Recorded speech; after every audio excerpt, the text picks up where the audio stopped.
I invite every person, I invite every woman here, every non-Muslim woman here, to stand to the side when we leave here and talk to a Muslim lady. I mean, now, let's not ask Barbara Walters about how Muslim women feel. You know, let's not ask Tom Brokaw how Muslim women feel. Let's not ask CNN, ABC, Fox. Let's not ask the London Times or the Australian Times. Let's not ask non-Muslims about how Muslim women feel, how they live, what are their principles, what are their challenges. If you want to be fair, ask a Muslim woman. Ask my wife.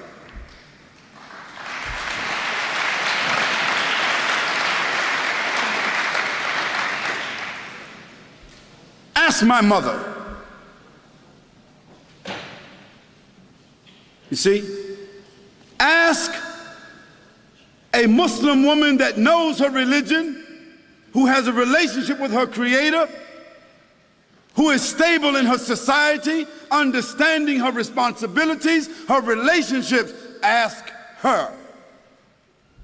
And after that, I think you should be fair, that you don't need to ask someone else. But the problem is, no one really wants to ask Muslim women. We want to take pictures of women in Afghanistan, and pictures of women in Palestine, and pictures of women in Pakistan, and pictures of women over here. And we want to listen to what people say about female circumcision, as if Muslims got women, 1,000, 10, 30,000, 40,000 Muslim women all over the world is being circumcised. Some crazy Steven Spielberg stuff.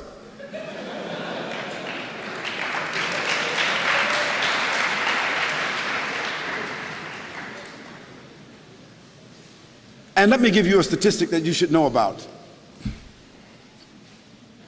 If you take a quota in this room right here, I'll tell you this. Most every Muslim woman in this room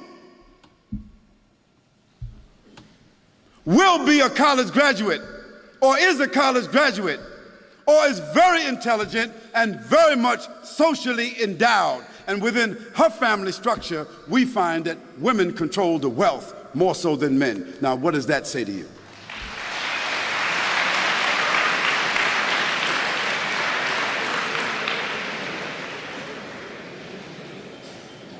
Now, where you find women oppressed, women exploited, women mistreated among Muslims, that is because those Muslims themselves are not representing the principles of the religion. And in every religion, you've got black sheep.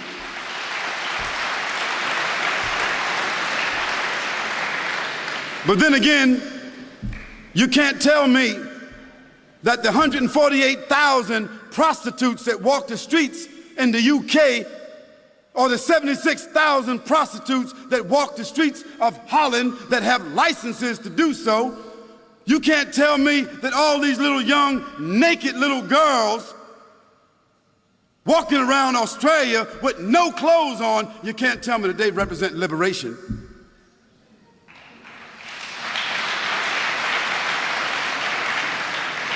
You can't tell me that the 2,350 abortions, murders that take place with these young women, you can't tell me that that represents sophistication. You can't tell me that that represents liberation. You can't tell me that a naked woman sitting on a chocolate bar, a naked woman selling everything, toothpaste, everything, you can't tell me that doesn't represent exploitation. So let's put things in context. Let's talk about things correctly, and let's be fair, and let's be objective. We can talk about that a little bit more if you want to. And let me give you one more statistic. One more. prostitution, venereal disease, abortion, and pedophilia. And this horrendous number of children being raped and kidnapped that exists in the Western world. It is almost unheard of in the Muslim world.